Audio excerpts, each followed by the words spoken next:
여러분 안녕하십니까. 긴급 분석 시작하겠습니다. 정청래 민주당 대표 광주 민주묘역에 직접 가서 현장 최고위원을 열었습니다.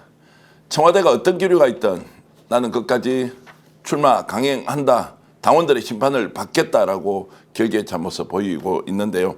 자, 이런 여러 가지 사안들을 본질적으로 우리가 어떻게 해석해야 하는지 세 분 모시고 이야기하겠습니다.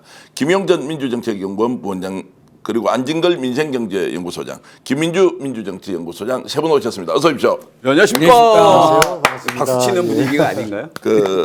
누구보다 요즘 김용보 원장께서 좀 마음이 많이 무거우실 것 같습니다. 네. 집권 1년 차에 이런 일이 이제 생겨서 뭐 수습도 해야 하지만 상황이 굉장히 이제 당황스럽다 이렇게 말씀하는 분이 많습니다. 예, 저 같은 경우는 지방선거를 제가 이 후원회장을 좀 여러 군데를 좀 맡았습니다. 네. 40군데 이상 후원회를 맡아서 이제 지역을 돌고 이러면서 좀 객관적으로 한 발자국 떨어져서 좀 제가 도와야 되는 부분들 이제 하다 보니까 굉장히 좀 지역 상황이라든가 이런 거를 많이 알게 됐는데 정말 간절한 그리고 이재명 정부 들어서서 첫 번째 치르는 전국 선거 아니겠습니까? 그래서 저는 정말 굉장히 승리를 기대했는데 결과가 이렇게 제가 봤을 때는 뭐 이게 전혀 상상하지 못했던 이런 결과들이 이제 나왔고 이렇기 때문에 여기에 대한 명확한 좀 분석을 하고 잘못된 게 있으면은 정말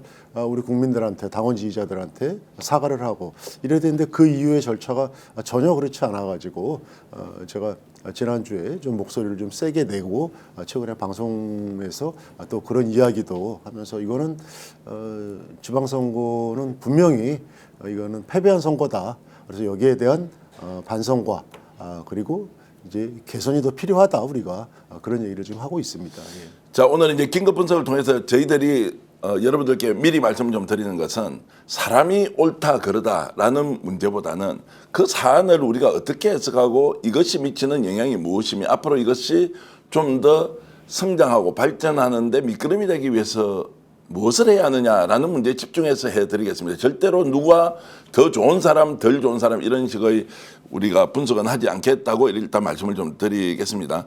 자, 김민주 소장한테 이 질문 드리겠습니다. 네. 이재명 대통령이 의중을 네. 자, 기자회견을 통해서 밝혔습니다. 정청래 대표는 여기에 동의를 못하고 있습니다. 자, 이 상황을 의견이 다릅니다. 그러면 정청래 대표는 이재명 대통령의 그 뜻을 받아들이지 않고 반기를 들겠다라고 우리가 규정을 해도 되는 것인지 아니면 견해차가 지금 존재하는 정도에서 충분히 뭔가 좀 종합 흡수 뭐 이렇게 해서 좀 탈출구를 만들 수 있는 건지 어떻게 보십니까? 반기까지는 아니어도 분명히 다른 길은 가겠다라고 선포한 건 맞죠. 동시라고 하고 단결을 의총에서 3번 외치고 바로 김남희 의원하고 전현희 의원이 1인 1표제에 반대했다. 당원 주권을 해치고 있다. 그다음에 검찰 보안 수사권에 대해서 자기는 지키겠다. 이것을 정청래 대표, 최민희 의원, 김영원 의원이 같은 시기에 비슷하게 다 올렸어요. 그 말은 뭐냐면은 누가 보더라도 대통령 기자회견에서는 새로운 여당의 대표의 그릇형이어야 된다고 했는데 다시 깃발론을 든 거거든요. 즉 그릇과 깃발론에 대한 정치 노선 자기는 당에 분명히 하겠다. 또 의미심장한 게 최민희 의원이 페이스북에 역대 대통령에 대해서 쭉 썼거든요. 그러면서 이 당의 주인은 그리고 이 당의 노선은 정권보다 길다라는 대표의 말을 다시 은유적으로 표현한 걸로 봐서는 본인의 당의 어떤 그 노선은 본인의 길이 맞다라는 것을 분명히 한 거라고 봐야 될 것 같습니다. 자, 시기적으로 봤을 때 그러면 이재명 대통령의 그릇론이 맞습니까? 좀 전에 김민주 소장이 언급했던 지금도 자, 깃발론이 더 맞다. 이것은 지금 어떻게 판단하는 게 맞습니까? 당연히 큰 그릇이 돼야죠. 정부 여당은 안정과 통합, 그다음에 혁신과 대단결을 추진하는 큰 그릇이야 되니까 그건 논쟁의 여지가 저는 없다고 논쟁의 여지가 없다고 보십니까? 아니 정부 여당이 지금 소수 뭐 전투 야당이 아니지 않습니까? 그리고 정청래 대표님이 지금 집권 여당 당 대표이지 윤석열, 김건희 정권에 맞서 싸웠던 당 대표가 아니잖아요. 예. 당 대표 시절에는 굉장히 잘했어요. 그런 표현도 재밌었고. 근데 지금은 국민들이 재밌는 시절이 아닙니다. 정말 이재명 정부 힘을 싣고 더 많은 사람들이 더 많은 그릇 속에 들어와 가지고 이재명 정부가 반드시 성공하기 위한 힘과 지혜를 하나라도 끌어모아야 될 텐데 우리 대표님 행보는 첫 번째 이번 지방선거가 정말 수치로만 12대 4지 내용으로는 서울을 포함하여 참패고 너무나 지금 윤석열이 된 거랑 똑같은 고통을 겪고 있는 당원 지지자 국민들이 엄청 많거든요. 전국 시민사단체들도 어마어마하게 충격을 받았고요. 근데 대승이라 그랬어요. 그리고 페이스북에 시를 올렸어요. 한가하게. 이거에 대해서는 국민들께 이 참혹한 일을 먼저 사과하고 여당 대표로 책임을 지겠다고 해야 되는 것이고요. 두 번째, 당연히 집권여당 대표로서 분열을 최소화하고 갈등을 최소화해서 이렇게 더 큰 민주당으로 그다음에 이재명 정부의 성공을 더 제대로 해내는 민주당으로 가겠다. 그 길에 본인이 만약에 지금 상황에서 안 될 것 같으면 불출마 선언도 할 수 있는 거고 그 길에 도움이 된다면 출마 선언도 할 수 있겠죠. 그건 결국 또 당원이나 지지자나 국민들의 판단을 몫이니까. 그런데 전혀 우리 국민들이 보기에 이번 지방선거의 참패에 대한 책임도 안 지시는 것 같고 그 심각성을 제대로 모르신 것 같다. 이런 점이 너무 아쉬운 거죠. 네. 저는 대통령 기자회견 때 시원하게 얘기해 주니까 좀 뭐 속이 좀 풀리는 것 같더라고요. 왜냐하면 이게 어떤 사안에 대해서 우리가 생각하는 마음이 있는데 정청 대표 또는 그 조성래 사무총장이 했던 거는 도저히 그 현실과 너무 괴리되어 있으니까 뭐야 저거 오히려 대통령이 정리를 해주니까 그래도 패배했지만 마음은 좀 풀려서 아 정신은 차리겠구나 이 생각을 했거든요. 대통령께서는 딱 아무리 읽어봐도 이번 지방선거는 도저히 납득할 수 없는 결과 예. 심지어 자신에 대한 경고 정말 국민들 무섭다. 내 책임도 크다. 정말 국민들 앞에서 할 수 있는 모든 어떤 사과나 또는 겸허함을 다 보여줬거든요. 근데 여당 대표는 그러지 않았다는 게 저는 문제라고 생각을 하고요. 그 다음에 불필요하게 정권을 잡고 국민을 이용하라.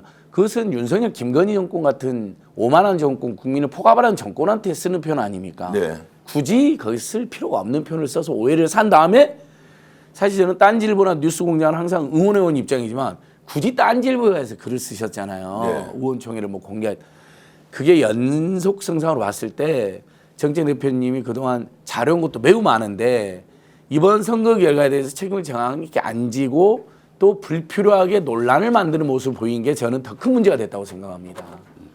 이것 때문에 지금 당원뿐만 아니라 많은 지지자들 그다음에 시민사단체나 국민들도 걱정을 해요. 아니 지금 이재명 정부를 중심으로 똘똘 뭉쳐서 특히 대통령 성공에 앞장서야 될 정부 여당 대표가 뭔가 굉장히 갈등을 만들고 뭔가 사단을 만드는 거 아니냐는 걱정이 확 퍼지고 있어요. 이건 결코 바람직하지 않습니다.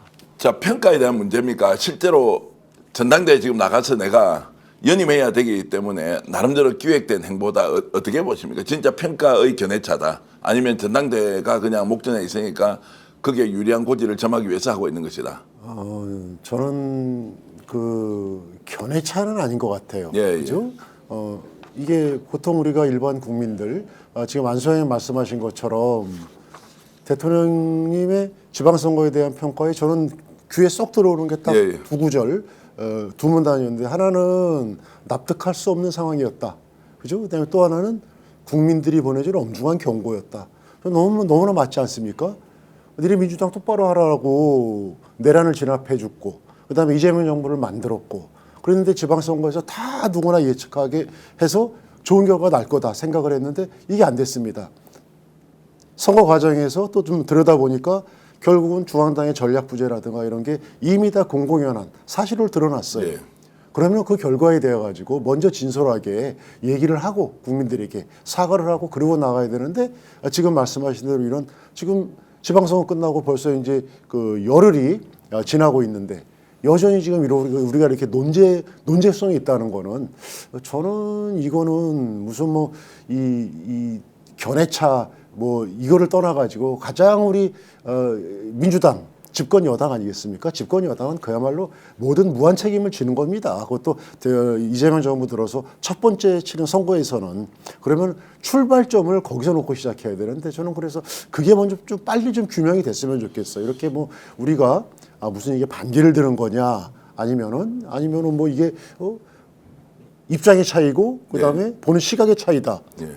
아니 국민들이 평가하는 게 맞지 않습니까? 예. 국민들이 오늘도 뭐 여론조사 보니까 그 지방선거 참패에 대해서 이 민주당 책임이다, 잘못됐다, 이거는 패배한 거다. 이게 국민들 70% 이상이 예, 예. 이렇게 하면 그게 맞는 거 아니겠습니까? 근데 정작 선거를 앞장서서 치르면서 우리 유권자 국민들하고 직접 맞닥뜨리는 우리 민주당에서 그런 평가가 없이 이게 진행된다면 그래서 그 출발점이 저는 너무나 잘못됐다. 그래서 견해 그리고 그 안에 담긴 지금 우리 대표님 말씀하신 그 속뜻까지는 모르겠어요. 근데 어쨌든 우리가 뭐 예측할 수 있는 거는 8월 전당대회에서 현 정청래 당대표님의 연임이 본인으로서도 굉장히 큰 과제고 지금도 그렇게 행보를 하기 때문에 이게 굉장히 좀 그 의미 속에 담겨 있지 않는가 이렇게 분석되는 건 맞는 것 같습니다. 자, 김민주 소장 보시기에 그러면 이렇게 반기를 든다, 뭐 또는 뭐 견해를 반기를 간다. 확실하게 달리한다, 뭐 어쨌든 어떤 뭐 해석이든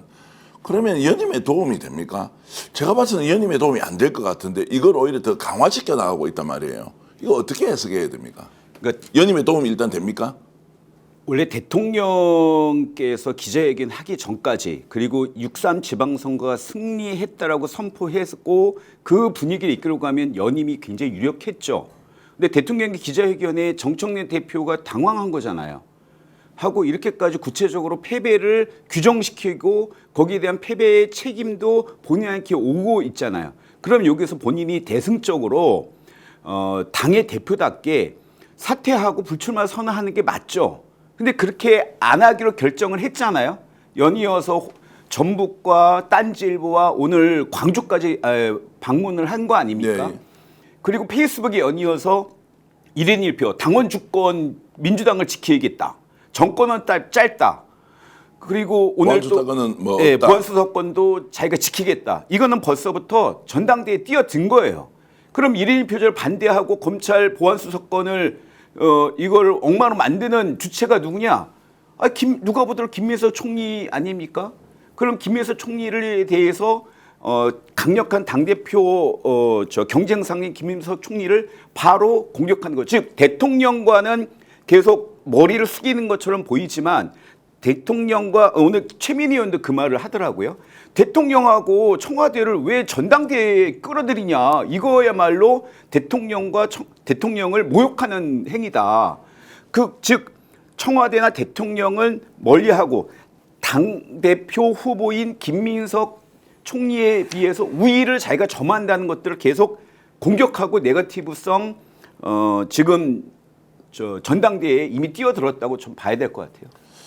재선에 도움 됩니까? 연임에 도움 됩니까? 어때요? 아니 왜냐면 이런 것들은 이제 각자 평론가들이 자기 의견을 일단 밝혀야 하는 이게 그럼요. 도움이 될 수도 있겠네. 갈라치기로 해서 예. 역결집을 시켜보겠다라고 하게 될 수 있고 그 더 큰 패배를 불러오는 오히려 출발점이 될 것이다라고 이제 본다면 어떻게 지금 판단하십니까? 저는 진짜 걱정이 많이 되는데요. 이 정청래 대표님에 대해서 평소에 우호적이었던 정치 평론가들도 예. 이건 의외다. 이번에 한번 책임을 지고 불출마하는 것도 용기고 또 그렇게 희생하고 책임을 짐으로써 다음에 기회가 열릴 수 있는데 굳이 책임이 분명히 있는데 책임을 거부하고 출마를 강행하는 것도 모자라 이재명 대통령에 대해서 뭔가 딴지를 거는 듯한 뭐 공격을 하는 듯한 느낌도 있습니다, 실제로. 속내까지는 저는 모르겠어요. 그래서 설마 그럴 리는 없을 거라고 믿으면서도 모양새가 그래 보여요. 그리고 이미 그렇게 해석이 되고 있어요. 곳곳에서. 네. 그러면 국민들도 그렇게 알게 되는 거거든요. 네. 지금 종편이나 YTN 연합뉴스 한번 봐보세요. 뭐 그제 어제 오늘 전부 다 이건 완전히 있지도 않은 명청대전. 어떻게 명청대전이라는 게 있습니까? 다 친명인데 정확히는 친청이냐 비청이냐 반청이냐의 투쟁은 있을 수 있는 거죠. 왜냐하면 당권파에 대해서 문제제기하는 사람 많거든요. 합리적으로. 그건 있을 수 있잖아요. 뭐 당대표는 무조건 막 응원하고 지지해야 되는 건 아니기 때문에. 그런데 지금 강행하는 모양새도 걱정이 되지만 그 논리가 이재명 대통령에 대한 반기를 든 모양새 거기에다가 사실 1인 1표제 굉장히 좋은 취지잖아요. 네. 또 검찰 보건 완전 박탈해야죠. 저도 그렇게 생각하지만 근데 이제 거기에 대해서 여러 가지 고민이 있는 분들을 또 압박하고 저격하는 모양새로 가서는 그 안 된다고 설득해서 봅니다. 또 통합으로 끌고 와야 예, 되죠. 여당 대표는 만약에 보안 수사권을 완전히 박탈하자는 그룹하고 이재명 대통령도 그런 고민했는데 그러다가 범죄 피해자가 혹시라도 손해를 보면 어떡하냐. 아주 제한적으로 보안 수사권을 주거나 아니면 보안 수사 요청권을 어떻게 강화해가지고 피해를 최소화하는 방안. 이건 조국 대표도 이야기한 바가 있어요. 아주 제한적인 보안 예, 예. 수사권. 그게 악은 아니거든요. 예. 선악의 대결은 아니잖아요. 국민이 범죄 피해자를 봤을 때 대통령으로서 보안 검찰이 너무 막 나가가지고 이게 검찰 엇보다로 대통령이 전에 지적하셨잖아요. 그래서 보안 수사권도 완전히 박탈해야 된다. 보안 수사권 주지 말아야 된다는 고민이 드는가 하면 그래도 범죄 피해자들이 경찰의 수사 미진했을 때 일부 아주 제한적 보안 수사권을 주는 것은 결국 국회에 맡기겠다는 거 아니에요. 대통령님 입장은. 그러면 그것은 잘 논의를 해야지. 보안 수사권 절대 안 돼. 보안 수사권을 일부라도 주자는 놈들은 문제가 있어. 이렇게 여당 대표가 접근할 일은 아니라고 생각을 해요. 근데 지금 그런 식의 스탠스를 가고 있잖아요. 그건 그것은 당내 논란을 부추기는 거죠. 저는 그게 걱정이 되는 겁니다. 통합과 혁신이 아니라 논란과 갈등과 끝없는 싸움으로 가는 거죠. 그 지금 이제 연임 관련해 가지고 예. 뭐 두 분 말씀에 이제 저는 뭐 적극적으로 동감을 합니다. 공감을 하는데 지금 문제가 뭐냐면은 뭐 연임할 수 있어요. 뭐 도전할 수 있죠. 정치인이 본인의 정치적인 미래를 보고 충분히 할 수 있는데 그 과정에서 벌써 여러 가지 폐해가 나타나고 있는데 지금 대표님 말씀하신 대로 이게 우리 지도자급 현 민주당의 당 대표면은 우리가 이재명 정부에서 가장 큰 두 가지 축이 국민 주권과 국민 통합 아니겠습니까? 그래서 임기 초반부터 여러 명의 이렇게 그동안 노선을 달리했던 분들을 갖다가 끌어다가 정부에서 역할을 주면서 지지율이 올라갔고 성과를 갖다 내왔는데 지금 우리 내부에 이러한 우리 함께 가야 되는 의원들 분조차 1인 1표제 그거 반대하는 사람이 어디 있습니까? 네, 예. 그 취재에 대해서 우리 민주당원이라면 반대 사람 없어요. 근데 마치 그분들이 1인 1표제를 반대해서 이 뭐 대의원이라든가 이런 표의 등가성을 갖다가 조금 더 이렇게 가져가고 싶은 기득권으로 만들어 놓은 전혀 이미 다 끝난 정치에 이거를 끌어왔어요, 다시. 네, 예. 그래서 저도 깜짝 놀랐어요. 전현희 의원이 그 어디 토론회에서 그다음에 김남희 의원 저도 평소에 그분들 주장을 알고 있습니다. 예. 정말 진정성 있게 제기한 문제의식이거든요. 예.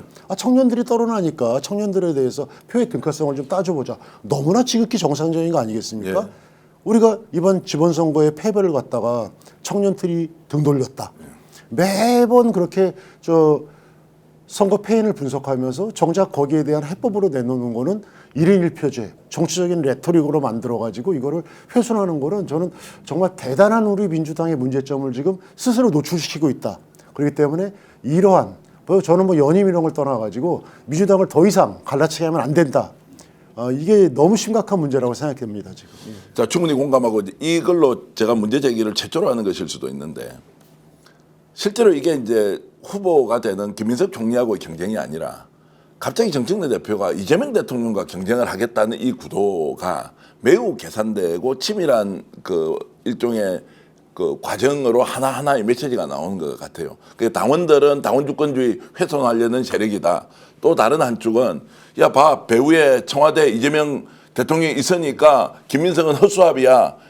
저 그 허수아비 김민세가 얼마나 많은 문제가 있었던 거야. 이재명을 이제 놔놓고 막 비판하고 싸워야 이게 이제 전선이 딱 제대로 형성된다. 이 계산까지 있으니까 그러면 정청 대표가 평소에 이재명 대통령이 어떻게 생각하는 거야? 대통령으로 인정은 하겠지만 대통령이 국정운영을 저렇게 잘하고 있다고 국민적 평가를 받는데 그 정도로 맞짱뜨고 싸워서 되느냐 이게 현실 정치에서 그러니까 이게 자격론의 문제는 저는 아니고 누구든지 비판할 수 있다고 보지만 상황을 굉장히 자신에 대해서는 과대평가 대통령에 대해서는 과소평가하는 것 아니냐라는 생각이 드는데 김민주 소장님은 어떠신가요? 그래서 저는 그 정청래 대표가 예전에 정청래 대표로 좀 돌아갔으면 해요. 선당 후사, 덕헌 유세로 우리가 지금의 당대표까지 올라오신 자기 사익보다는 공익을 우선했던 정청래 대표잖아요. 그리고 예전에 야당 시절에는 앞장서서 독재 정권과 싸웠고 윤석열 정권 싸웠던 분이시잖아요. 근데 지금 갑자기 공익보다는 사익이 지금 계속 그 앞장서는 분위기를 읽거든요. 그래서 저는 계속 얘기하지만 정청래 대표께서 아직 그 오늘 5.18 묘역도 참배하시면서 초심을 생각하시면서 저는 요번에 불출마하시는 게 맞다라고 생각하고요. 아까 저 김용 부원장님께서 얘기하시길래 사실은 직전에 전현희 의원, 김남희 의원 그 수석보좌관들하고 통화를 했거든요. 네. 요거 어떻게 되고 있냐 했더니 똑같은 말 억울함을 얘기해요. 그래서 문자 폭탄은 많이 받아 했더니 문자 폭탄 겁나 받고 있는데 절반은 응원이래요. 아 그래요? 예, 재밌더라고요. 예, 그럼 그만큼 이제 당심이나 민심이 조금 변하고 있는 것 같다라는 생각이 좀 듭니다. 현장에서 실제 들어본 이번 선거 과정에서는요, 당원주권주의와 관련해서 원래 대의원들은 자기 돈 내고 자기가 네. 주변 사람한테 차 대접하고 으쌰으쌰가 가보자라고 하는데 너도 이제 한 표밖에 없네, 똑같네, 뭐 이제 이렇게 되는 것에 대한 약간의 상실감 같은 거 있는 거예요. 그러면 정치인이 누군가는 그걸 대변해주고 그럼에도 불구하고 당원주권주의 우리 지켜갑시다. 원래 우리가 헌신하고 봉사하는 게 주특기 아닙니까? 이제 이런 걸로 좀 약간 볼멘소리 할 수 있지 않습니까? 근데 이거 잘못됐다 이렇게 이제 가버리면 오히려 더 이제 현장에서는 그리고 이제 말씀하셨듯이 이제 청년들은 조금 그래도 대구 경북에는 가산점 주지 않습니까? 보증하지 않습니까? 네. 그거는 당원주권주의가 없어서가 아니라 상대적으로 열세인 세대에 대해서는 더 많은 배려를 해야 당이 커지는 거지. 이제 그런 것들에 대한 고려가 전혀 없었다. 뭐 이런 이야기. 예, 그걸 주장한 거라고 하더라고 전현희 의원하고 예. 김남희 의원도. 예. 자, 그래서 이제 이런 이제 상황을 저는 이제 심각하게 보면서도 비판적으로 그 사안에 대해서는 저는 보는데, 자, 뉴스공장에서 지금 이제 어떤 태도를 취할 것이냐, 또는 저는 기대하고 있는 유시민 작가가 여기에서 좀 어느 정도 가르마를 타줘야 된다라고 저는 생각을 하거든요. 뉴스공장 자주 나가시지 않습니까? 네, 뭐 유 작가님하고도 옛날에 같이 자주 방송도 나갔는데 많이 요즘에는 뭐 가끔만 가는데요. 예. 자, 어떻습니까? 어쨌든 여기서 저는- 말려야 되는 게 아닌가? 지금 여기서 갑자기 정청래 편들어서 맞다 이렇게 가버리면 완전히 그러니까 저는 안 그랬으면 좋겠어요. 정청래 대표님이 당 대표를 수행할 때는 다양한 논쟁이 있고 논란이 있었지만 정청래 대표 힘을 실어주자는 분들의 문제식이 있을 수 있잖아요. 그걸 뭐 뉴스공장이 의도적으로 했던 그렇게 보였던 유시민 작가님이 의도적으로 했던 그렇게 보였던 그럴 수 있다고 봐요. 하지만 지방선거 이 참혹한 결과 앞에서는 그러면 안 되는 거죠. 거기에 대해서는 누구의 책임이 제일 큽니까? 지방선거. 수십 개의 패인을 우리가 분석하잖아요. 하지만 공통된 의견이 있습니다. 어떤 경우라도 패배한 곳의 후보자와 캠프 그리고 그걸 선거를 총지휘한 민주당과 조국혁신당의 당 지도부의 책임이죠. 그럼 누구의 책임으로 볼 거예요? 2030의 책임으로? 그럼 있을 수 없는 일이나 2030. 이재명 대통령 때문에 졌다 뭐 이렇게도 얘기하잖아요. 심지어 그런 사람도 있더라고요. 유명한 평론가 중에. 그래서 예. 굉장히 비판을 받고 있잖아요. 예, 예.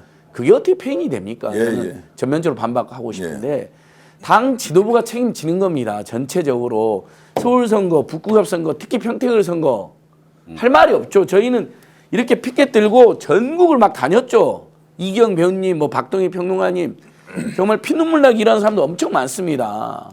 지도부는 아닌데. 근데 전체적으로 어쨌든 당이 전략도 메시지도 공약도 그다음에 2030에 대한 노력도 부족했다는 건 총체적 공통의 평가거든요. 그 책임을 지도부가 안 지면 누가 집니까?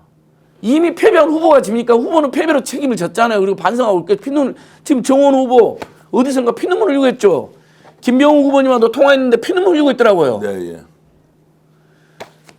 근데 이 사람들 대아들 이 사람들이 떨어졌어요. 후보들은 책임지고 있어요. 떨어졌으니까 지도부들이 피눈물로 같이 책임져야 되는 거죠. 근데 또 나온다. 그것도 저는 말이 안 된다고 생각하면 또 나오는 과정에서 이재명 대통령과 각을 세우는 정말 그런 의도는 아니라고 생각하지만 모양새는 이미 그렇게 연출이 돼버렸어요. 그래 평가를 받고 있어요. 그러면 저는 유시민 작가님이나 우리 김어준 공장님 같은 분들이 정책 대표님이 당대표 잘했다. 한 번 했고 근데 정말 열심히 했는데 선거가 이렇게 나왔다. 연임하는 것은 아닌 것 같다라고 저는 충원해줘야 된다고 생각합니다. 당의 통합과 혁신 위해서도 이번은 아닌 것 같다라고.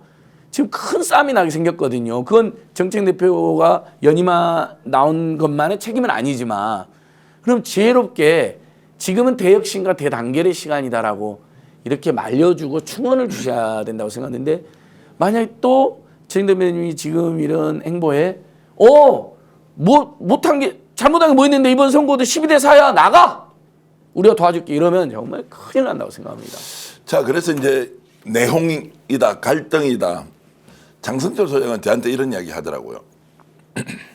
유혈 사태가 벌어지겠네. 내전이 일어나겠네. 이제 이런 표현을 하더라고. 너무 과하다. 그러니까 아니 하는 거 보세요. 이제 완전 이판사판인데 그 내전이네. 유혈 사태 일어나겠네.라고 이제 한 발 떨어져서 비판을 하니까 심각하기도 하고 정말로 불가피한 것이냐라는 생각이 들기도 하고요. 물론 이제 그런 분석이 평론가들 입장에서는 뭐 그렇게 얘기를 할 수 있지만 우리 민주당 당원들 또 국민들의 이 집단 지성을 감안했을 때는 저는 그렇게 사랑까지는 이제 가지 않을 거라고 확신을 하는데 지금 말씀하신 대로 우리 이 여론의 큰 이 방향을 끌고 가는 그러한 메이저 이러한 이 방송들 유튜브 방송들 뉴미디어 저는 이런 데서도 좀 이런 상황에서 역할을 좀 잘해주시면 좋겠어요. 그래서 제가 말씀드리는 거는 뭐 저는 뭐 어디 편들고 이러진 이렇게 할 수 있죠. 근데 이 지금 상황이 보통 상황이 아니지 않습니까? 여기서 어디를 편드는 순간 그렇게 유혈 사태를 얘기할 정도로 이 당의 심각한 내분 상태. 그럼 누가 제일 가게 덕을 보겠습니까? 결국은 내란 세력들이거든요. 국민의힘. 그래서 그거를 저는 명확하게 인식하고 또 하나는 제가 이 사과 반성 그리고 명확한 분석을 얘기하는데 그 12대 4 숫자가 중요한 게 아니라 저는 이제 제가 좀 지방을 다니면서 제가 사례를 하나 좀 말씀드릴게요. 제가 경남에 그 이 김경수 지사가 굉장히 선거를 열심히 했는데 제가 일부러 안 갔어요. 제가 차마 가가지고 저또 뭐 혹시나 저 보수들 결집시키는 이런 우려가 있을 것 같아가지고 안 갔는데 맨 처음 제가 경남에서 진주의 시장 후보로 도전하는 그 국민의힘 최구식 의원이라고 전 의원 이분을 이제 우리 당에서 픽업을 했습니다. 이분을 좀 지방선거에서 역할을 주기 위해서 제가 저한테 대뜸 이제 후원회장을 해달라고 그래가지고 제가 만나는 봤어요. 만나봤더니 굉장히 품성도 좋으시고 지역에서 평이 너무 좋으세요. 제가 그냥 뭐 뒤도 안 돌아보고 후원회장 하겠습니다. 그렇게 해서 이제 그분하고 인연을 맺었는데 제가 그 진주의 지역위원장하고 계시는 갈상돈 위원장님도 잘 알아요. 굉장히 이번에 시장 후보가 됐죠, 이분이. 되셨죠. 자, 그러면은 우리가 경남에 이 보수들이 결집하기 위해 이런 상황이 너무 뻔한 거 아니겠습니까? 그러면 중앙당에서 그런 전략으로 우리가 이걸 짜야 돼요. 그래서 야, 경남의 김경수한테 득이 되는 게 뭘까? 그러면은 최구식한테 오는 표는 2표가 되는 거예요. 그다음에 갈상돈 위원장이 거기에 동의해주게 만들어야죠. 우리가 설득해서 큰 걸 위해서 부울경.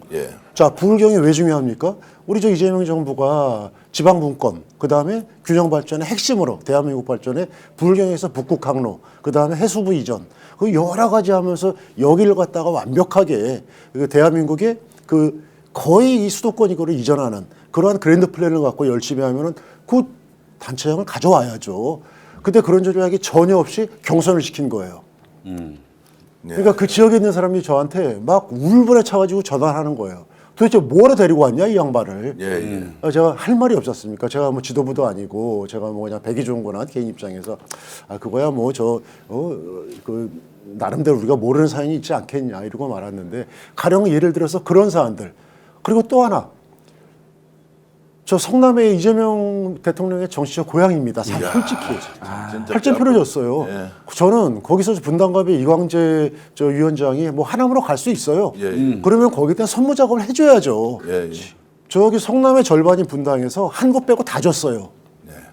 이런 거 저기 어디서 분석해 줍니까? 왜 이게 저기 일반 개인이 제가 이런 얘기를 해야 됩니까? 저는 그래서 그런 거를 명확히 해서 자 이런 거에 대한 우리가 앞으로 이런 게 있으면 안 되지 않냐. 이제 또 총선도 있을 수 있고 그다음에 바로 또 이어가지고 또 보궐도 있는 거고 뭐 내년도 보궐도 있는 거고 이런 정확한 분석이 없이 그냥 뭐 저기 12대 4 이겼어. 그다음에 야 우리 저 갈라치기 하지 마. 이거는 저는 잘못됐다는 거죠. 그래서 이런 평가를 당에 이거 전략을 우리 민주당이 어떤 당입니까? 그동안 뭐 저 정말 많은 선거 치르고 이러면서 자원도 많고 뭐 민주연구원 이러한 전략적인 부분도 많은데 이런 걸 살려가지고 지금은 냉정하게 분석해서 왜 저기 대통령께서 이 납득할 수 없는 상황이라고 그러고 두 번이나 사과를 하게 만듭니까? 당에서 해야죠. 결국은 이재명 정부의 성공이 민주당의 성공 아니겠습니까? 그래서 국민들이 표를 준 거고 저는 그래서 하나만 보자. 이재명 정부의 성공. 그것만 본다면은 지금 정청래 대표의 연임 불출마 이런 거 하나도 안 중요해요. 거기에 부합하는 우리의 길이 무엇인가. 저는 그것만 보면은 바로 아이고 우리가 잘못했습니다. 우리 이렇게 모이자. 당에서 의총 무박 2일 저기 토론하자. 이렇게 헤쳐나가자. 이래야 되는데 깜짝 놀랐어요. 어저께 의총하고 저기 나오시면서 기자들이 궁금해서 물어보니까 알아서 판단하세요. 국민들한테 그렇게 이 정치를 희화하는 것도 모자라 가지고 무시하는 거 아니겠습니까? 그러면서 광주 와가지고 5.18 그거는 제가 봤을 때는 그냥 뭐 다음 연임을 위해서 이제 광주 가서 그 당원들한테 나를 지지하는 당원들한테 그 호소하기 위한 그걸 선거운동을 시작한 거라고 보는데 정치 그렇게 하면 안 되죠. 그래서 그런 부분을 좀 우리가 좀 명확하게 그래서 모든 일의 첫 번째가 잘못했으면 사과하고 내가 왜 잘못했지? 그럼 앞으로 어떻게 할 거지? 근데 우리가 왜 이거를 얘기하지? 그래서 저는 조금 좀 길게 봤으면 네, 예. 좋겠다. 그러면 답이 나올 거예요. 그 말씀에 이제 전적으로 동의하면서 뭐 단기적으로는 당장 뭐 이제 전당대회를 치르고 당 대표 뽑아야 되니까 뉴스공장하고 유심 작가 어떻게 하실 것 같아요? 당연히 지금까지 그 포지션을 보거나 또 그 지방선거 끝나자마자 김어준 공장장이 바로 얘기했잖아요.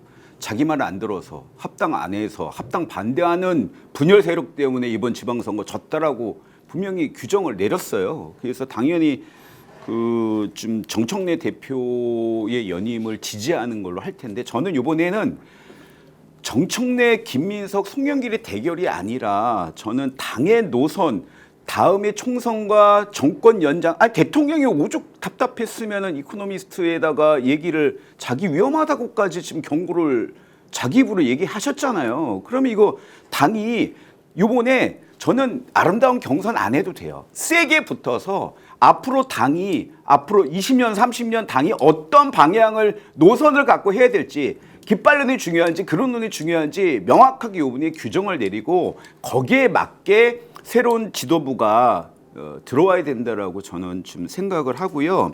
왜 유시민 작가가 깃발론을 이렇게 갑자기 주장하는지는 제가 들었는데 그 이해찬 총리님 그 상갓집에서 그 뒷얘기로는 유시민 작가께서 주위 사람들이 이렇게 얘기했대요. 우리 민주당이 이렇게 오랫동안 정통성 있게 어떤 철학을 가지고 가치관을 갖고 했는데 열었더니 그때가 이제 김병기 원내대표하고 강선우 의원 사건이 있었을 때예요. 이런 애들이 들어와서 당을 망치고 국민들한테 제대로 평가를 받지 못한다. 그래서 이 문제를 갖다가 굉장히 철학이나 가치관을 강화하는 것들을 고민해야 된다라고 얘기를 하셨대요.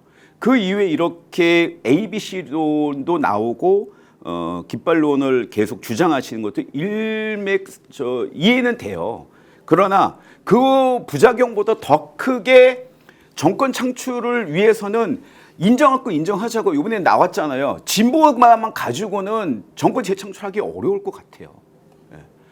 그래서 중도나 우파 있는 분들도 당겨야 이재명까지 끌어당겨야 다음 정권 재창출도 가능하다. 이재명 정권의 일련의 성과도 계속 유지가 된다. 이렇게 저는. 그 김재 소장 제가 간단히 여쭤보겠습니다. 유시민 작가가 평소에 얘기했던 ABC론, A는 가치지향, C는 이익집단, B는 왔다 갔다 하는 사람. 뭐 이렇게 이해를 하고 보면 지금 현재 정청래 대표가 보이는 행보는 ABC 중에서 뭡니까? 제가 어떻게 아니 왜냐하면 유시민 작가가 또는 뉴스공장이 이것을 적극적으로 옹호하려면 정청래 대표가 하는 행보가 A라는 영역에 확고하게 있어야 될 거 아니에요. 아니 정청래 대표의 얘기하는 걸 다 들으세요. 본인은 노사모 출신이다. 노무현 대통령의 유지를 받들어서 당을 이끌고 있고 이게 당원 축구로 나간다. 계속 얘기하잖아요. 본인은 완벽한 A라고 얘기하고 계시죠. 아니 그래 A라고 본인은 얘기하지만 정 대표는 그렇게 생각할 수 있습니다. 그러면 유시민 작가도 정 대표가 하고 있는 것은 A다. 김어준 공장장도 보기에는 확고한 A다. 상대적으로 김민석 총리에 비해서는 A인 거죠. 상대적으로. 아니 상대라는 유시민 것은 작가가 대상이 보시기에. 있을 때가 문제고 예. 지금 현재 보이는 행보. 지방선거에 대한 평가, 그리고 앞으로 민주당이 어떻게 가야 하는지, 경쟁 상대가 있을 때는 뭐 다 가치 지향으로 주장을 할 수 있다고 저는 보지만, 그걸 제외하고 지방선거 평가에 대해서 ABC에 대한 걸로 놓고 보면, 그리고 그 지금 발언이나 행보가 있지 않습니까? 정치에서 완전히 A다, B다, C다라고 하기보다는 이제 상황이나 내지는 차선을 택하는 경우들이 많잖아요. 예. 제가 이제 이 말씀을 드리는 것은 정청래 대표는 A라고 생각할 수 있지만 제 눈에는 일반 국민들의 시각에는 이건 C다. C다. 연임을 위해서 하는 것이다. 라고 했을 때 안진걸 소장과 아무리 가깝지만 안진걸 소장이 잘못하고 있는 거를 지적해 주는 게 선배의 역할입니까? 나는 안진걸 편이기 때문에 무조건 안진걸이 옳은 거야. 라고 하면 이게 지금 정치라는 것이 사람 중심으로 가가지고 다 망쳤는데 그래서 제도화 시스템을 만드는 것이고 논쟁은 충분히 하되 그 논쟁의 결과가 더 큰 미래를 위해서 가야 되는 그 과정이라고 생각했을 때 지금 이제 유시민 작가나 김호중 공장장의 역할이 매우 크기 때문에 제가 말씀드리는 맞습니다. 거예요. 아니 뭔가가 잘못돼 있거나 편향돼 있으면 충원을 해줘야죠. 그게 좋은 선배이자 동지의 저는 몫이라고 생각하고요. 뭐 정책 대표님은 유시민 작가님의 그 분류법에 하면 A이거나 A에 가까우신 분이죠. 그런데 세상에 어떻게 그렇게 단순합니까? 그리고 이재명 대통령을 찍지 않은 분들이 수십 %가 새롭게 이재명 대통령의 지지자로 왔잖아요. 이게 얼마나 아름답고 좋은 일입니까? 그게 더 늘어나서 만약에 지지율이 70% 80% 그게 뉴이재명이라는 이름으로 붙이든 아니면 새로운 지지층이라는 이름으로 붙이든 저는 너무 그건 좋은 일이잖아요. 근데 거기다가 A, B, C라는 딱지를 붙일 이유는 없는 거죠. 그리고 A도 B와 C의 면이 있을 수 있고 C도 그러다가 B가 되고 A가 되기도 합니다. 김재현 대표님이 저랑 같은 토론에서 방송에서 그분은 평생 진보만 살아온 분 아닙니까? 네. 진보당은 우리나라에서 가장 급진 선명 진보잖아요. 예. 아니 노동조합하거나 우리 당원들 중에도 처음에는 경제적 이익 때문에 아유 직장 내 괴롭힘 때문에 정말 사적인 이유로 노조의 문을 두드리거나 상담하거나 진보당의 문을 두드렸는데 나중에 보니까 정말 민주, 민생, 평화, 노동 존중의 투사로 되고 열성 당원으로 되어 있더라. A가 C로 타락하는 경우도 많고요. C가 B가 되고 A가 되는 경우도 매우 많다. 절대 그렇게 나눠서는 안 된다라는 호소를 하시더라고요. 그래서 굉장히 저는 불필요한 논쟁이라고 생각을 하고요. 정말 다시 한번 우리 유시민 작가님 같은 분들이나 또 그 급에 굉장히 영향력 큰 존경받는 또 신뢰받는 영향 큰 분들 있잖아요. 이 국면에서는 정말 이재명 정부 성공만 생각한다면 또 민주당의 대혁신 대단결이 필요하다 생각한다면 정책 대표님이 무조건 편들어 줄 게 아니라 일단은 그동안 대표로서 잘했다. 다만 선거 결과 이런 거에 대한 책임은 지고 거기에 대한 책임을 지면서 나올 수도 있고 안 나올 수도 있는 거잖아요. 저는 안 나오는 게 맞다는 고언을 드리고 싶어요. 개인적으로는요. 제 주변에서도 그런 이야기를 많이 하시더라고요. 아니 대표적인 정책 대표 힘을 실었던 박지원 대표님, 박지원 정치구단님이 그러잖아요. 이번에는 지도부가 책임지는 게 맞다라고 이야기하잖아요. 안 나오는 게 맞다라고. 그리고 사퇴하는 게 맞다라고. 그런 고언을 좀 받아들이게 그런 유시민 작가님 같은 분들도 좀 도와줘야 되지 않을까요? 저는 뭐 유시민 작가가 발언을 할 거라고 생각하고 또 기대는 결국 민주당의 통큰 화합과 또 정권 재창출을 위한 뭔가 이제 계기에 적극적으로 나선다고 저는 믿고 있습니다. 일단 제가 이제 이 질문도 좀 드려보겠습니다. 시청자 여러분은 어떻습니까? 지금 유시민 작가가 분류했던 그 방식 A, B, C 중에서 여러분은 가치입니까? 이익입니까? 아니면 그 중간쯤에 섞여 있는 분입니까? 라고 이제 이렇게 질문을 드리지 않습니까? 정경 대표가 하고 있는 건 C처럼 보인다는 거, 본인의 진심은 A라고 하더라도. 근데 여기서 제일 중요한 것은 김민주 소장님께 여쭤볼게요. 이재명 대통령은 ABC 중에서 어디입니까? 아니 왜냐하면 이 질문을 저는 매우 단순하지만 드려야 한다. 이재명 대통령은 솔직하게 어느 쪽입니까? 자신의 사적 이익, 오로지 국가 국민의 이익 아니면 사적 이익과 국가 이익이 뒤섞여 있는 B다. 어떤 위치에 있습니까? 제가 감히 말씀드리면 저는 B가 옳다고 봐요. 저도 B를 추구하려고 하고 있고요.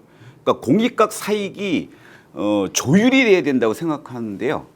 제가 요새 저 선거 떨어지고 갑자기 저 예전에 읽었던 군주론을 다시 읽는데 군주론에서 항상 얘기하는 게 어떠한 절대적인 거가 맞다라고 얘기하지 말고 그 상황에 맞게끔 이거를 갖다 잘 선택하는 게 군주의 덕목이다라고 얘기를 하거든요. 마찬가지로 대통령께서도 성남시장부터 뭐 제가 저 김영부 원장님 앞에서 대통령 얘기할 건 아니지만 성남시장 시절부터 계속 성장하고 그다음에 이제 이게 점점 더 강화되신 분이잖아요. 그래서 이것이 개인이 공익만 추구한다고 하는 것도 굉장히 위험할 수 있고 사익만 추구하는 것도 위험할 수 있어서 그 국민의 상황, 시대적 상황에 맞게 조율하는 것이 더 중요하다. 그게 지도자의 덕목일 것 같다라는 생각을 합니다. 이재명 대통령 ABC 중에서 어디입니까? 가치와 이익이 이 철저하게 결합되어 있는 분이죠. 네. 예, 본인이 그 힘든 어렸을 때부터 고생을 하면서도 이 성공하기 위한 게 개인의 성공이 아니지 않습니까? 본인이 뭔가 정말 어려운 사람들, 내 주변 사람들 이걸로 시작을 했었고 그게 성남 사람들, 공단에 있던 사람들이었고 그리고 성남 시장이 되면서는 성남 시민들, 경기도에서는 경기도지사로서 그게 이제 제가 얘기하는 쓸모라는 거죠. 네. 대통령이 돼서 대통령의 쓸모.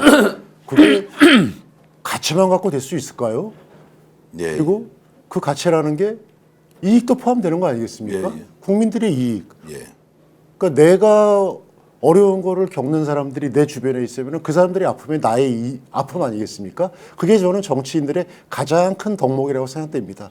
근데 지금 그거랑 좀 비교해서 얘기하자면은 아까 말씀하신 대로 우리 정청래 대표님의 지금 연임 무죄가 아직 우리가 이 주제에서 좀 끝나지 않았는데 이게 철저하게 그런 관점에서 민주당의 그다음에 그동안 평생 살아왔던 그런 가치와 우리 당원 국민들 지지자들의 이익과 결부될까요? 저는 그렇지 않다고 전혀 그렇다고 생각되는 사람들이 부족할 것 같습니다. 그 김용보 원장님이 쓰신 책 대통령이 쓸모가 쓸모, 굉장히 예. 명저입니다. 예. 저런 부분이 잘 나와 있고 대통령님은 제가 알기로는 대통령 전형적인 A죠. 그런데 살아오신 행보를 보면 높은 이상과 원칙으로 민주당을 떠난 적이 없잖아요. 한 번도 자기 이익으로 막 탈당을 하고 막 이당저당 기웃거리신 분이 아니잖아요. 그래서 친노, 친문, 그다음 친 DJ 우리가 이렇게 쭉 걸어온 우리 민주당의 길에 가장 저는 서자가 아니라 적자라고 생각해요. 근데 그 A라는 게 B와 C하고 소통하는 A야 되고요. 네. B와 C를 끌어들이는 A야 되고요. 네. 그다음에 A로 오고 싶어도 여러 가지 이유로 못 오거나 주객관적으로 어려움이 있는 B와 C를 포용하는 A야 진짜 A가 큰 A가 되고 그렇죠. 진짜 그게 위대한 정부가 되는 거죠. 우리가 DJ 노무현 문재인 다 만들었지만 공과가 있지만 사실 정권 교체를 실패했다든지 막판에 중간부터 막 지지를 엄청 떨어 개혁 정책의 혼선을 그런 지금은 너무 다 좋게만 기억하려고 하지만 돌이켜보면 얼마나 많은 혼선과 고통이 있었습니까. 근데 이재명 대통령은 지금 그걸 최소화하고 지지는 극대화하려고 하는 거예요. 그래서 저는 지금 우리 애청자들이 온라인에서도 보면 막 뉴 이재명을 너무 악마하잖아요. 아니 이재명 대통령이 좋았고 새롭게 지지한 분들로 두 팔 벌려 환영해야죠. 근데 뉴 이재명을 표방한 자들 중에 일부가 극단적으로 친노 친문 세력을 막 공격하잖아요. 이런 그건 저는 뉴 이재명이 아니라고 생각해요. 그건 정말 갈라친 세력이죠. 그건 또 구별해서 보고 그래서 우리가 저 일부에서 쓰는 친문 뭐 등등등 멸칭 있지 않습니까? 그런 멸칭을 쓰면 안 된다고 생각해요. 정청래 대표님을 좋아하는 분들도 존중을 해줘야죠. 이재명 대통령에겐 정청래도 필요한 겁니다. 그렇게 생각하면 정기 대표와 정청래 대표님을 좋아하는 분들도 존중해주면서 다만 이번 지방선거에 대해서는 참혹한 결과가 분명하니까 대혁신, 대단결, 대통합의 길로 가기 위해서는 대표님이 불출마하는 게 좋겠다라는 고언을 정치 대표님이랑 친한 정치평론가들도 방송에서 이미 하더라니까요. 그런 이야기는 제가 할 수 있는 거죠. ABC와 관련해서 제가 이제 의견을 조금 드리면 이렇습니다. 이제 뭐 다들 이제 C라고 생각하고 있는 자를 일단 배제해야 A라는 집단이 더 이제 단결력이 생기지 않습니까? 뭐 그럴 수 있다고 보는데요. 제 판단에는 이재명 대통령은 99.9% A 유형이에요. 근데 그 B라는 것을 어떻게 해석하느냐의 문제다. 그 C라는 것의 해석도 똑같은데요.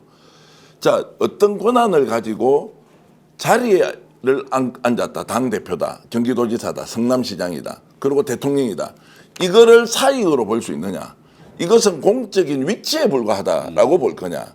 그러니까 지금 제가 이 논란을 좀 더 우리가 구체적으로 해야 된다고 생각하는 것은 실제로는 C를 추구하는 사람이 마치 A라고 포장을 해놓고 진짜 A를 지향하는 사람 알고 보면 니도 BC 중에 하나지라는 그 껍데기 끝에 있는 약간의 논리를 가져오는데 그게 뭐냐면 당대표, 그다음에 대통령, 뭐 국무총리 그거 다 지 이익을 위해서 하는 거 아니냐.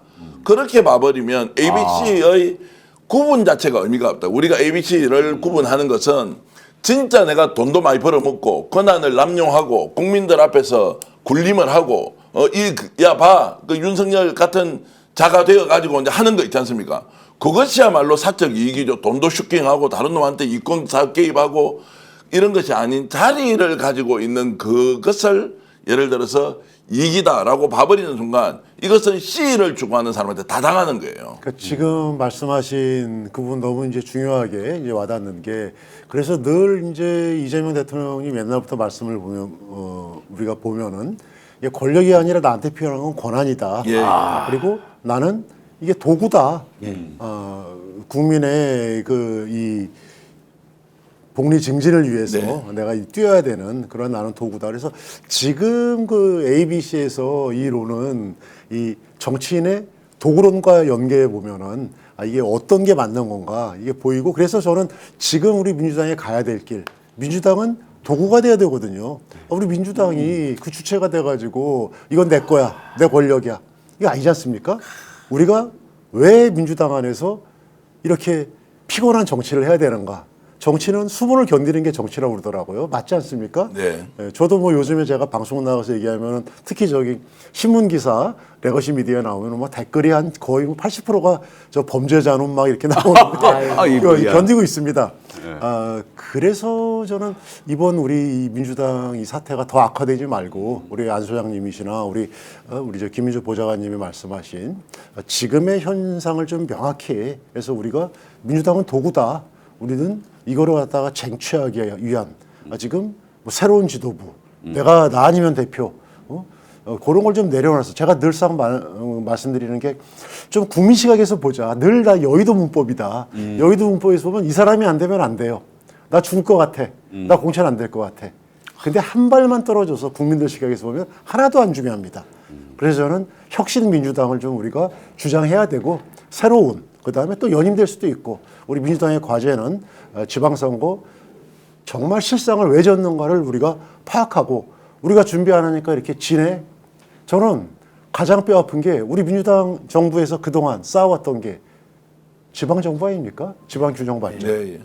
전국이 살아야지. 저 부산이 살아고 경남이 살고 맞아. 호남이 살아야지 같이 산다. 그게 저출산 고령화 그다음에 청년 문제 모든 거 해법의 영순이에요. 근데 어떻게 됐습니까 이번에? 지금 숫자에 치중해가지고 숨어 있는데 지방정부 저기 그 115개를 우리가 이기고 국민의힘이 95개 가져왔어요. 참패 중에 참패예요. 예, 예. 저는 자치단체가 아니라 지방정부라고 늘 얘기하거든요. 예. 제가 후원에 맞는 후배들한테 제가 야 너는 시장 되면은 네가 이재명이야. 네가 그렇죠. 저 용인에서 그다음에 네가 하남에서 네가 의정부에서 저는 이렇게 얘기를 하는데 그게 지금 거덜나 버린 겁니다. 그 기회조차 잃어버린 겁니다. 근데 이거를 그냥 뭐 강건도 불구경하듯이 이런 얘기 안 해요. 그냥 지금 모든 지금 국회의원분들도 여기 저기 저는 그거 너무 잘못됐다고 생각하고 그래서 지금 오늘 지금 말씀하시는 좀 그런 논쟁이 정리해 주시는 우리 대표님 너무나 좋은 기회를 주셨고 좀 그거를 우리가 좀 되돌아보는 그런 기회가 됐으면 좋겠습니다. 자, 그래서 이제 발언을 좀 자제하는 것이 맞다. 아니면 이거 그냥 수면 위에 올라왔으니까 제대로 논쟁을 좀 하자. 국회의원들도 좀 참전을 해라. 이게 뭐 죽이고 살고의 문제가 아니라 우리가 어떤 방향을 정할 것인지. 근데 대체로 좀 국회의원들은 좀 발언을 조심하고 또 혹시라도 다음 공천에 내가 악영향을 받을 거면서 그러면 안 됩니다. 그러면 안 되는 네. 거 아니냐고요. 철저하게 제가 이제 아까 여의도를 좀 탈피해달라 이렇게 얘기하는 것도 지역구 가면은 많이 얘기를 듣지 않습니까? 그 얘기 저기 국회에서 하라고 뽑은 거 아니겠습니까? 지금 국민의 상당수가 지방선거 관련해가지고 아직도 이게 책임론이 끝나지 않고 아직도 이렇게 우리도 지금 모여서 이런 얘기를 하는데 그걸 왜 우리가 합니까? 국회에서 정리해 주셔야죠. 네. 그래서 저는 대표님께서 지금 말씀하신 대로 좀 의원분들이 좀 더 책임감을 갖고 역사의 주역으로서 그다음에 대리인으로서 도구로서 좀 활동을 좀 활발하게 해서 다음 진짜 우리 8월달 전당대회죠. 네, 8월 17일. 8월 17일. 이때는 끝나고 나서 정말 모두가 하나 될 수 있도록 이게 좀 발판을 좀 만들어 주시면 좋겠습니다. 의원님들이 적극 나서야죠. 났어야 된다. 예, 어떻게 나서야 되냐면요. 평택을처럼 개싸움에 나서라는 게 아닙니다. 예. 그런 개싸움은 방지하고 예방하고 말려야 되는 거예요. 근데 예를 들면 혁신하고 단결하고 또 우리가 그런 말 있잖아요. 싸움은 말고 흥정은 부처라고 그런 것처럼 혁신하고 단결하고 거기서 벌어지는 건강한 논란은 흥정을 붙이듯이 계속 논쟁을 붙여야 되는 거죠. 그러니까 피해야 될 싸움은 못하게 해야 되는 거고요. 평택을 너무 충격적이었잖아요. 과정도 그렇고 결과도 그렇지 않습니까? 그래서 의원님 나서서 정말 자기도 선거를 해보면서 이번에 들었던 민심 또 본인의 어떤 성찰이 있으면 과감하게 다 이야기를 해야죠. 지도부에도 이야기하고 본인도 반성. 근데 뭐 지도부만 비판하는 게 아닙니다.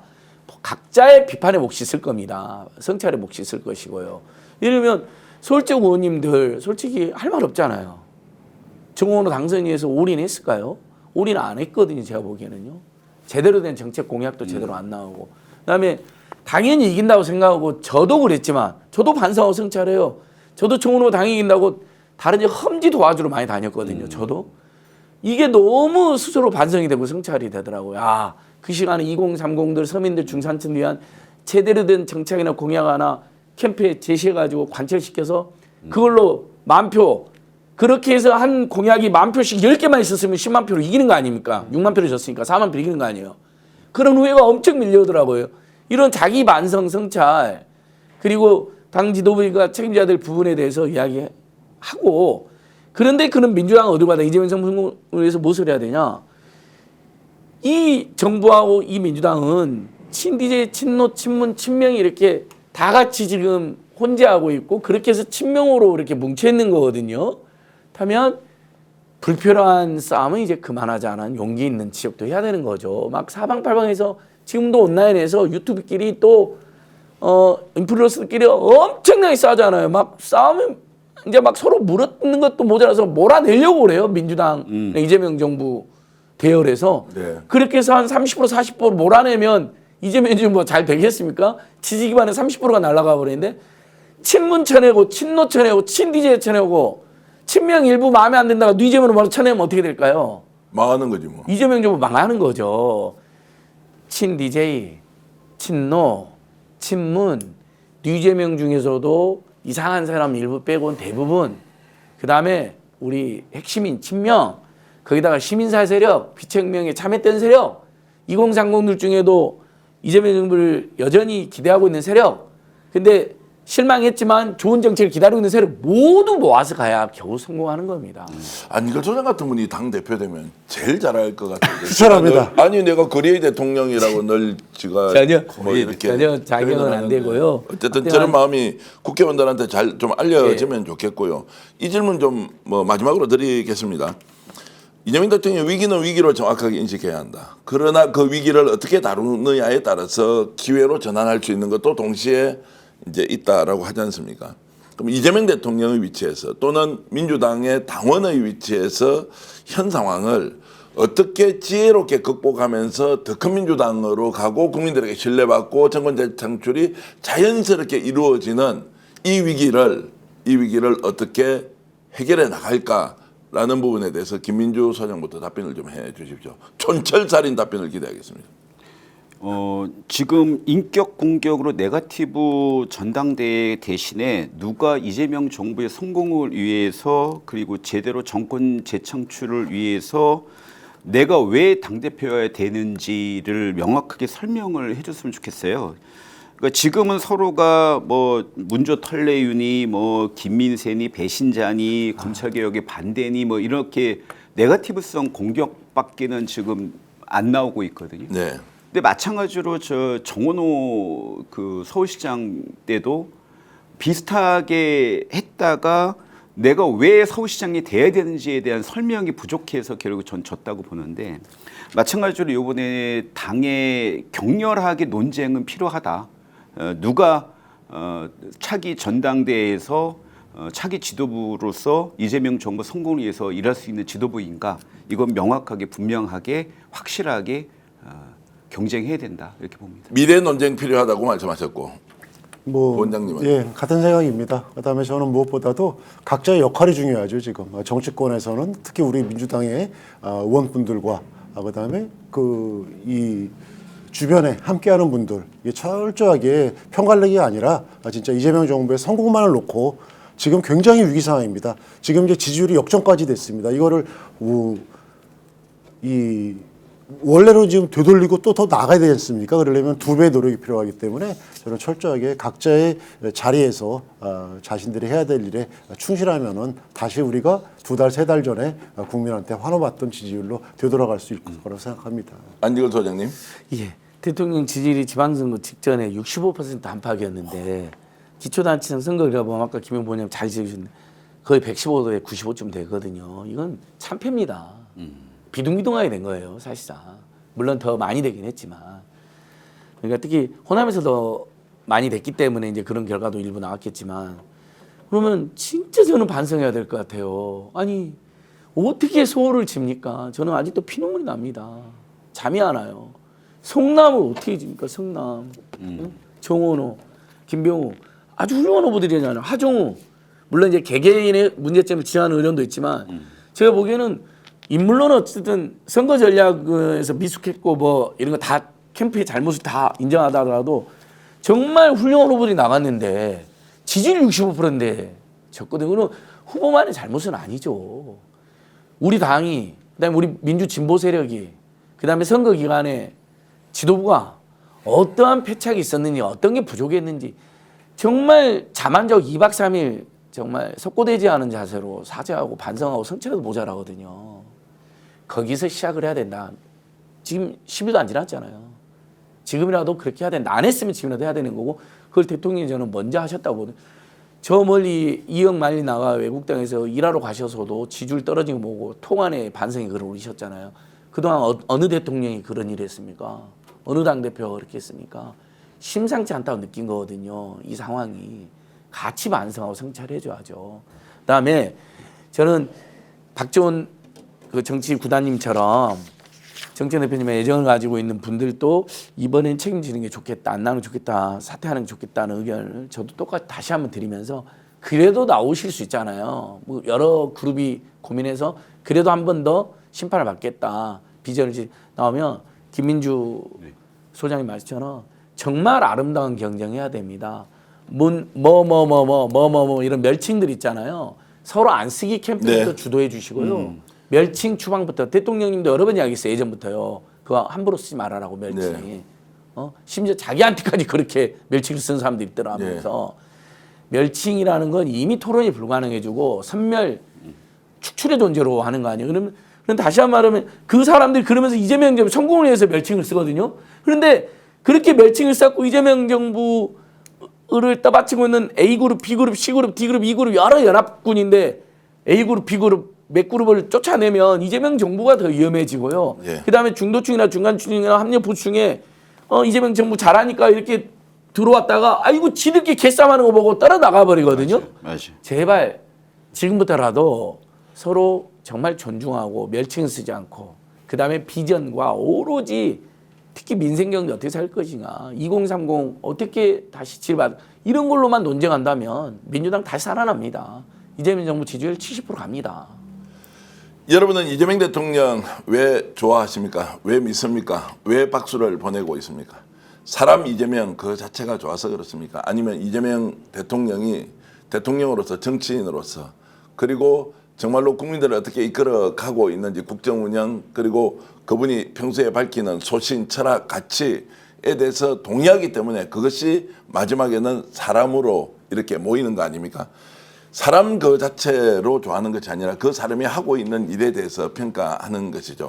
당연한 거 아닙니까? 그래서 우리는 사람보다는 사안보다는 사실, 사실보다는 진실에 접근하면서 우리가 하나하나 판단해 가야 하는데 이런 아주 간단한 이치와 원리가 지금 이제 민주당 전당대회를 바라보는 국민들의 일반 시선이 되었으면 좋겠다. 그거 특정 부분만 딱 떼놓고 보면 이게 맞는지 저게 맞는지 잘 모르실 수 있을 텐데 우리가 더 집단 지성을 발휘할 수 있는 자세가 되어 있는지 오늘 이 방송 토론을 통해서 여러분들이 다시 한 번 더 큰 민주당 이재명 정부의 성공을 생각하는 계기가 됐으면 좋겠습니다. 민주정책연구소 김민주 소장 그리고 민주정책연구원의 부원장 김용 부원장님 민생경제연구소 안진걸 소장과 함께했습니다. 주말과 휴일 행복하게 보내시고요. 더 뜨거운 마음으로 이 세 분 그리고 이재명 대통령 응원해 주시면 고맙겠습니다. 함께 인사드리면서 방송 모두 마치겠습니다. 여러분 안녕히 계십시오. 감사합니다. 감사합니다. 친한 친구처럼 가족처럼 이렇게 스픽스 애청해 주셔서 감사히 말씀드립니다. 스픽스 구독, 좋아요는 더 큰 힘과 격려가 됩니다. 스픽스 구독, 좋아요.